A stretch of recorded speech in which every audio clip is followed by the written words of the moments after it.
Bienvenidas y bienvenidos al Mausoleo de los Horrores, espacio dedicado a dar voz a aquellas historias paranormales o inexplicables que a la mayoría de nosotros nos ha tocado vivir.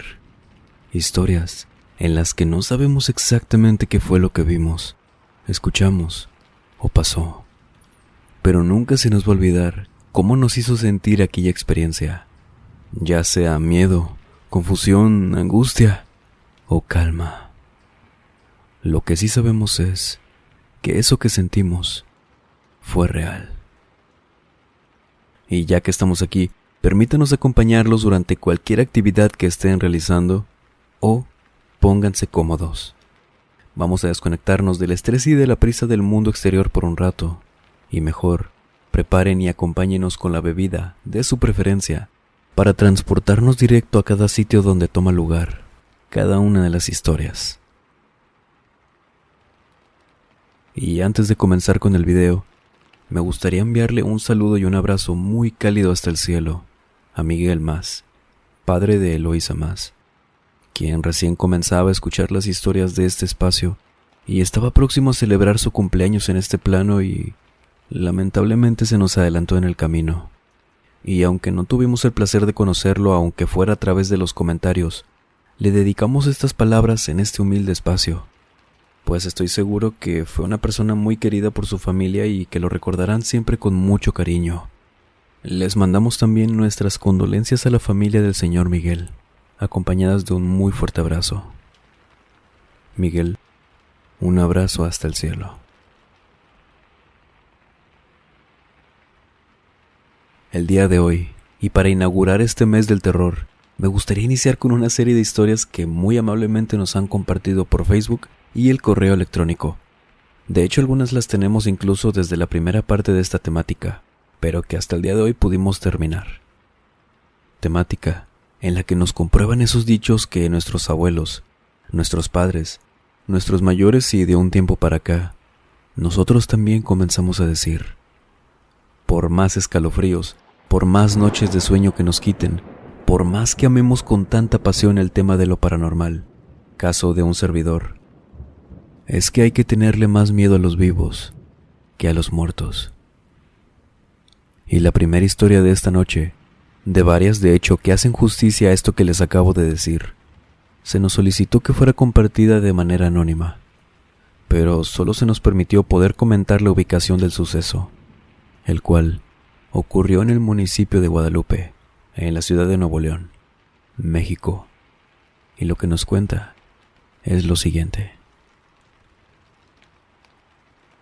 Cuando estaba en la universidad, de hecho al inicio de la carrera, yo estudié psicología. Participé de voluntaria en un programa para poder trabajar con personas con alguna discapacidad para integrarlos poco a poco y así pudieran desenvolverse cada vez mejor en entornos sociales. Me había inscrito debido a que el hermano de mi mejor amiga, a quien por cierto quiero mucho, padece un grado ligero de autismo y siempre se le había complicado socializar, por lo que quise hacer algo al respecto para las personas que vivan situaciones similares. Durante un tiempo, trabajé con distintas personas hasta que me asignaron a alguien fijo. Era un hombre de 34 años a quien, por razones que les contaré, debo omitir su nombre, y en su lugar le llamaré Jorge.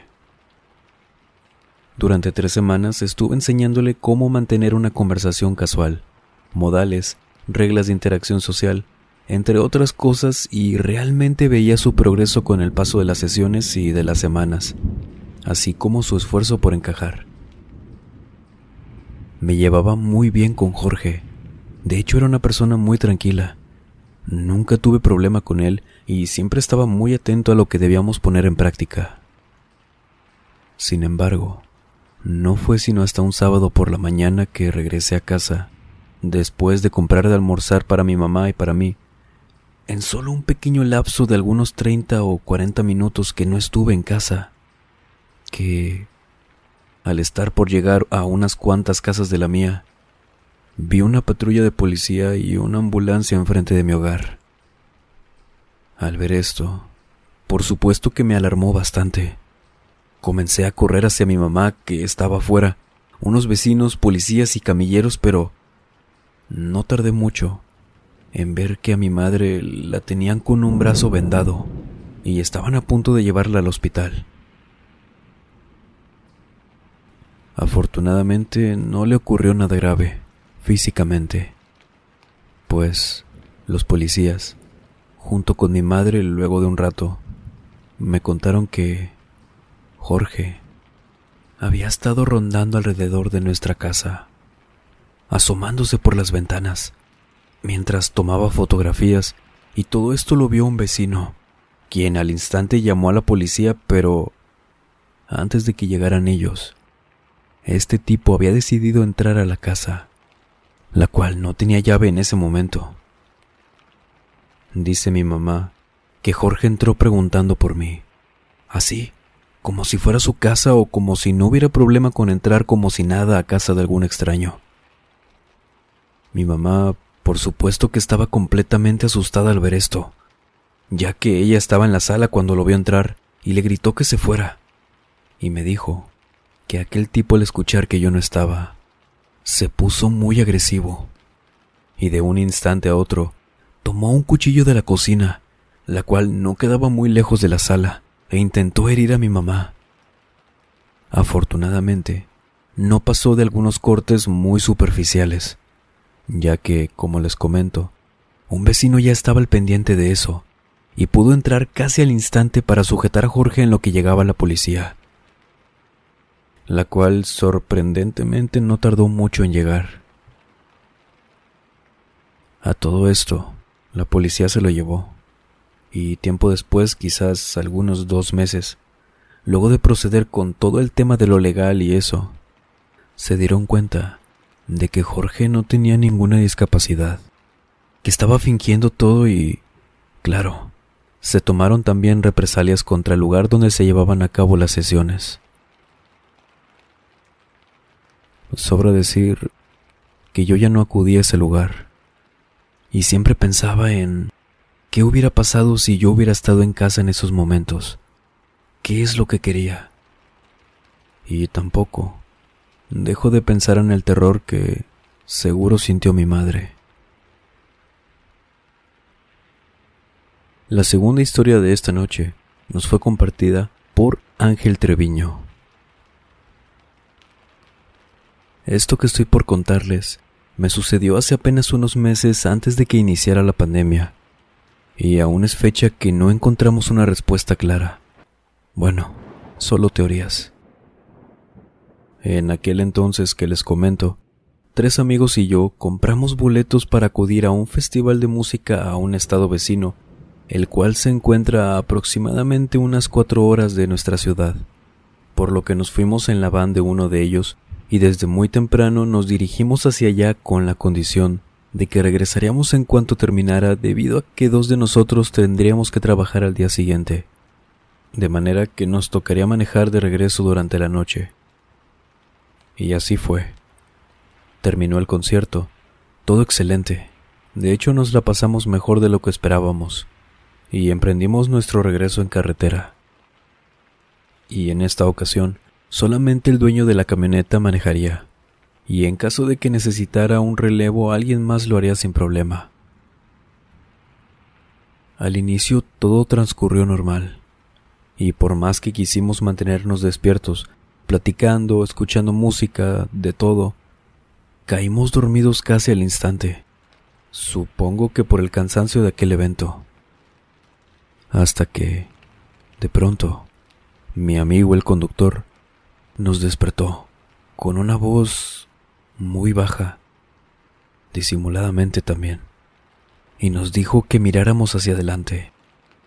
Entre la oscuridad y con la ayuda de las luces de la camioneta, vimos un coche al costado de la carretera.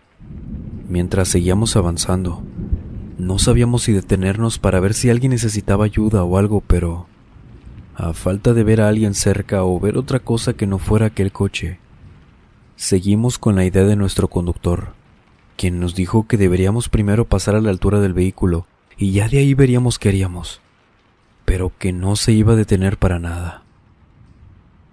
Cuando pasamos al lado del coche, vimos que aquel vehículo color blanco tenía las 4 puertas abiertas y estaba completamente vacío, por lo que nuestro amigo, el conductor, aceleró un poco más para dejar todo eso atrás.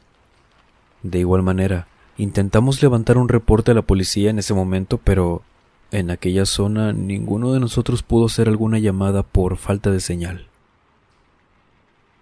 Luego de unos minutos de ir revisando el celular constantemente y platicando de lo que habíamos visto, comenzamos a escuchar que un auto detrás de nosotros comenzaba a sonar el claxon muy insistentemente. Podría asegurar que todos volteamos al mismo tiempo al escuchar aquel escándalo y vimos que detrás de nosotros trataba de alcanzarnos el coche que parecía ser el que estaba completamente abandonado. Era blanco y coincidía con el mismo modelo que habíamos visto. El conductor no redujo la velocidad, pero tampoco aceleró más, pues ese carro nos venía siguiendo ahora a una distancia y velocidad estable, un poco lejos, pero no se acercaba ni se quedaba atrás. Continuaba haciendo sonar el claxon, echándonos las luces también para que lo viéramos, supongo. Y así manejamos por unos 5 o 7 minutos más. Y obviamente, estábamos muy preocupados porque no sabíamos en verdad qué era lo que quería o qué iba a pasar. Si quería que nos detuviéramos por alguna urgencia o si era algún tipo de trampa. Cuando, adelante, en la carretera y casi en medio, vimos lo que parecía ser una persona tendida en el piso. Y conforme más nos acercábamos, un amigo comentó, casi gritando, que esa persona estaba sangrando. Nos lo dijo muy alarmado, y por supuesto que esto también nos alarmó a nosotros. Al ver esto, claro que nos detendríamos para, ya sea darle la vuelta con precaución, reduciendo la velocidad considerablemente o bajarnos para ayudar a quien lo necesitara. Estaba completamente solo en la carretera. ¿Cómo no le íbamos a ayudar?, pensé, luego de que se hiciera una breve discusión entre todos acerca de si nos detendríamos o no para ver qué pasaba. Pero, al igual que en la situación anterior, nuestro conductor nos dijo que no deberíamos parar, que ya era muy sospechoso todo esto, y que aquel carro encima no dejaba de pisarnos los talones. Confiamos en él, y al llegar a la altura donde estaba aquel cuerpo, solo pasamos a su lado, tal y como habíamos hecho con el coche de hace unos kilómetros atrás. Y vimos que aquello no era un cuerpo humano, al menos no uno real, pues aquella figura que veíamos más que claro ahora por la distancia a la que estábamos, era una especie de muñeco, y en efecto, aquello pretendía aparentar ser una persona que necesitaba ayuda, claro, como una trampa. Al instante que vimos esto, nuestro conductor, ahora sí, aumentó la velocidad a la que íbamos y volteamos para ver si el coche aún venía, si aceleraba también, pero no. Aquel carro dio una vuelta hacia la nada y se fue perdiendo entre todo el monte. Cuando tuvimos señal, llamamos instantáneamente a la policía y nos dijeron que esto era frecuente en aquellas carreteras, que tuviéramos cuidado y que justo hace poco habían dejado de patrullar aquella zona por haberla visto tranquila por un tiempo, pero que al parecer habían vuelto a hacer lo mismo. Supongo que esta puede ser una de aquellas experiencias que contaste alguna vez sobre historias de terror no necesariamente paranormales.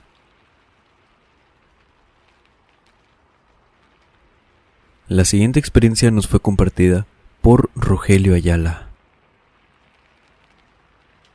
Cuando estaba en la universidad, rentaba un departamento junto con otros compañeros de la carrera que quedaba cerca de la facultad. Era un complejo de departamentos donde la mayoría de los residentes eran estudiantes, por lo que era muy común ver a muchos jóvenes por todo el rumbo. En una ocasión, tras regresar de un curso adicional que tomaba, llegué a mi departamento ya por la tarde y me encontré con una chica bastante linda en la puerta.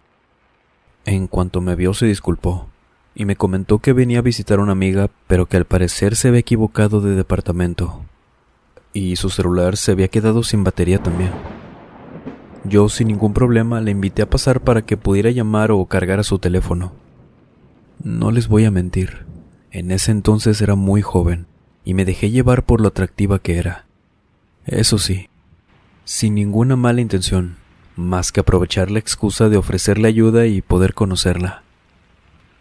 Ella aceptó, y de hecho conectamos muy bien en el poco tiempo que platicamos. En las repetidas ocasiones en las que llamó, no recibió respuesta de su amiga, por lo que me comentó que mejor volvería a su casa. Sin embargo, antes de irse, me invitó a cenar esa misma noche. Mencionó que en gesto de gratitud por lo que había hecho. Incluso me dijo que ella cocinaría. Y yo, por supuesto que acepté inmediatamente. No tenía mucho que pensar. Pasé por ella más noche, que de hecho no vivía muy lejos de mi colonia, e iríamos a comprar los ingredientes que necesitaríamos para una comida que aún no sabíamos ni cuál era, o al menos yo. Mientras comprábamos las cosas en el supermercado, teníamos pláticas de temas muy simples, pero todo era muy ameno. Me parecía una persona muy agradable y muy amable. Toda la noche transcurrió con total normalidad.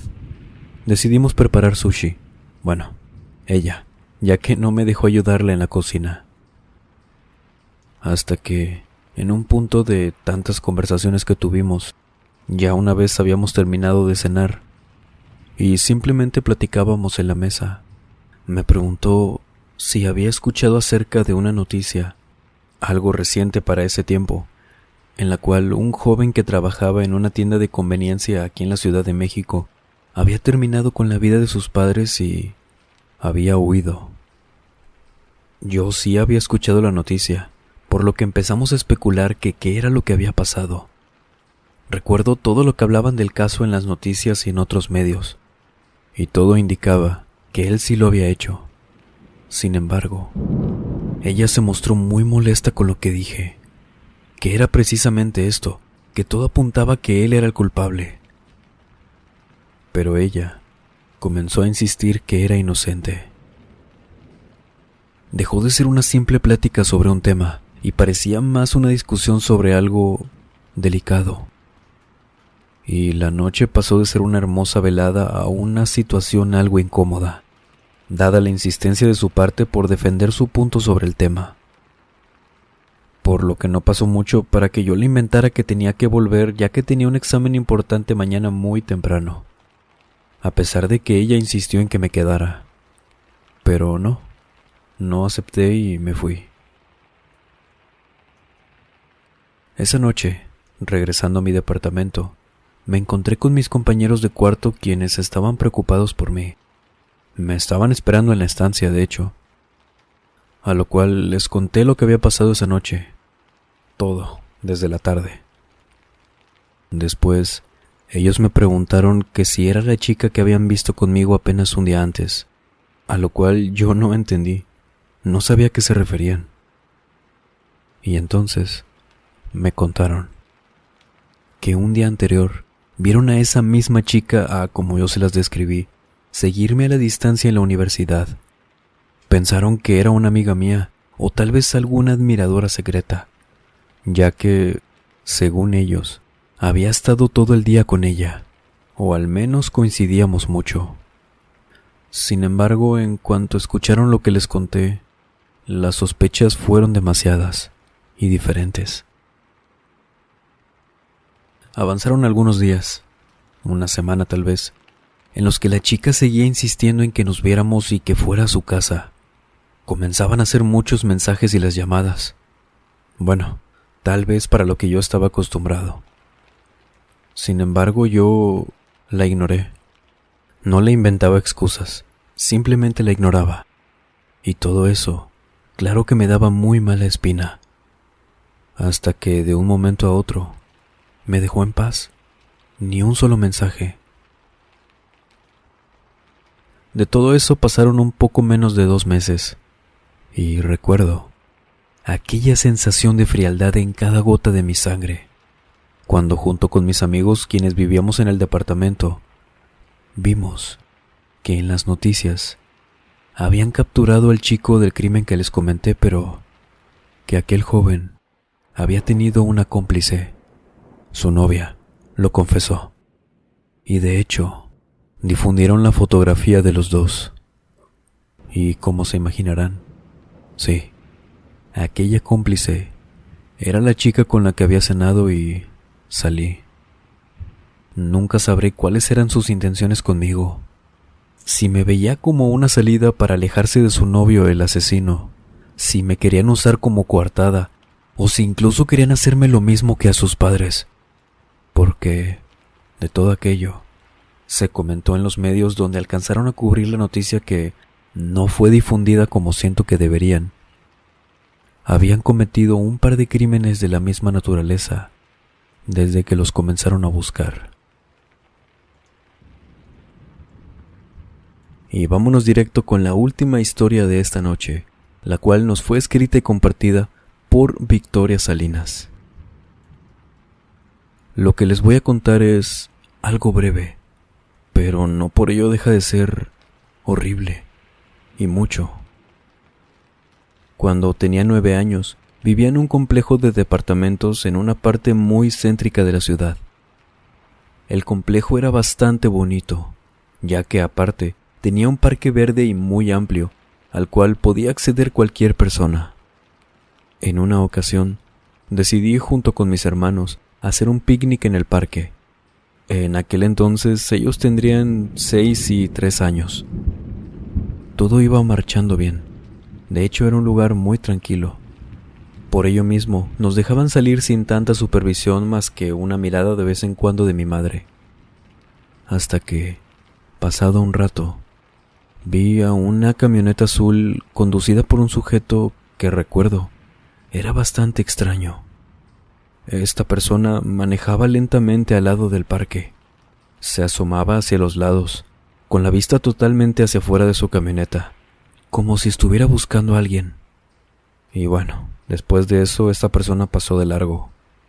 Sin embargo, al cabo de unos minutos, pasó de nuevo, unas 3 o 4 veces más, haciendo exactamente lo mismo. Por lo que tomé a mis hermanos y me dirigí a nuestro departamento, en donde le conté todo a mi mamá, quien era la que ya me había dicho muchas veces y educado para no confiar en desconocidos o estar al pendiente de mis alrededores. Ella salió a buscarlos cerca del departamento, en el parque, pero nada, ni un rastro de aquel hombre. Bueno, todo aquello lo tomamos como un simple susto o a lo mejor algún malentendido. Eran otros tiempos. En aquel entonces las cosas eran un poco más tranquilas que ahora. Pero ese mismo día, ya por la noche cuando estábamos a punto de dormir, escuchamos un escándalo afuera. Gritos de los vecinos, voces y lo que parecían ser llantos. Mi madre salió para ver qué pasaba. A nosotros nos prohibió salir. Y cuando regresó, tenía una expresión que solo en ese momento le vi alguna vez. Los ojos completamente abiertos. Parecía también que en cualquier momento se soltaría a llorar. Estaba muy acelerada. No sabíamos qué había pasado allá afuera. Cuando le preguntamos qué pasaba, que qué había ocurrido para que estuviera así. Bueno, mi papá fue quien le preguntaba eso. Nos dijo que una vecina fue a la tienda hacía unos pocos minutos y como quedaba en la esquina, muy cerca, había dejado a su hijo en el parque donde habíamos hecho el picnic mis hermanos y yo por la tarde. Y cuando regresó, no lo encontraba por ningún lado. Por más que todos los vecinos lo estaban buscando desesperados. Tocaban en cada casa, preguntaban a los alrededores, gritaban, lloraban, de todo para encontrarlo. Pero no, nada. Días después, se hablaba primero en la colonia, luego en las noticias, sobre una camioneta color azul, la cual aparentemente era la principal sospechosa sobre la desaparición de uno de mis vecinos, el niño a quien les comenté. A aquella conclusión me enteré años después. Llegaron cuando en aquel entonces hicieron todas las investigaciones correspondientes, pero mi madre, a día de hoy, aún carga con la culpa de no haberle advertido a nadie más en aquellos tiempos. Como les comenté, era otra época, totalmente distinta y un poco más limitada en la comunicación. Los celulares no eran tan accesibles, por lo que no había como platicar en persona con los demás vecinos sobre eso, advertirles, uno por uno. Y sí, yo también cargo con ese pensamiento de qué hubiera pasado si no me hubiera ido junto con mis hermanos la tercera o cuarta vez que vi aquella camioneta pasar por el parque. Probablemente, a día de hoy, igual que al otro niño, seguirían sin encontrarme. ¿Y ustedes han vivido alguna experiencia de horror realmente como esto, que no necesariamente sea paranormal? De ser así, ya saben a dónde escribirnos, a la dirección de correo electrónico que dejamos como siempre en el comentario fijado o en la página de Facebook. Igual, en el comentario fijado. ¿Qué les pareció esta selección de historias? Con esto le damos la bienvenida al mes del terror, en el cual, por supuesto que habrá un especial y un poco de contenido extra a la semana. Y para hacer esto posible, anímense por favor a contarnos sus historias de cualquier temática, siempre y cuando sea de terror. Ya saben también que la mejor manera de apoyar este trabajo es con su pulgar arriba en el video, el cual es completamente gratis y no te toma ni un medio segundo. Y nos ayuda, como no tienen una idea, para llegar a más gente. Ya saben que la razón principal por la que queremos llegar a más gente es para poder traerles más historias y, por supuesto, más variedad. También la mejor manera de seguir apoyando esto es comentando tan amablemente como lo hacen siempre. Que si bien no siempre puedo contestar rápido, siempre me tomo el tiempo de leerlos y contestarles sí o sí. Suscribiéndose también si no lo han hecho, y bienvenidas y bienvenidos también a quienes llegan por primera vez a este canal. Esperemos que disfruten de este espacio. También compartiendo estos videos con alguien a quien ustedes crean que les pueda gustar, y principalmente disfrutando de este espacio, estas historias, cómo no, con la bebida de su preferencia. Les agradezco en verdad todo el cariño y apoyo que le han dado a este canal. Les agradezco en verdad por haber llevado este canal a donde está actualmente y por compartir este octubre con nosotros. Muchas gracias. Sin más por agregar, les mando un muy fuerte abrazo. Nos vemos en el siguiente video. Buenas noches.